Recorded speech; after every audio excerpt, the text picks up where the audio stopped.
না না না কিছু সমস্যা নাই আমরা জিয়ানো আছি অনেক ভালো আছি 3টা বাজে রাইতে মনে কর আপনার যাইতে যাইতে এসব করে যাইতে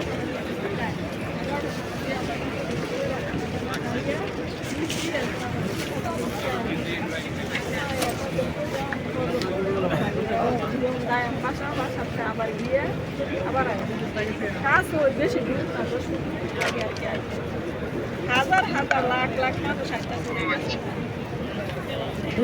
আপনার কোনো সমস্যা নাই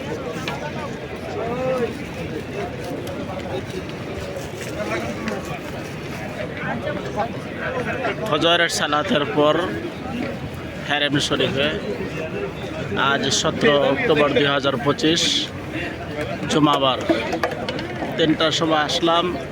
তাহাজ্জুদের আজান হলো, তাহাজ্জুদ পড়লাম, ফজরের আজান হলো, ফজর পড়লাম, জানাজা হলো। এখন আবার বাসায় রওনা হচ্ছি।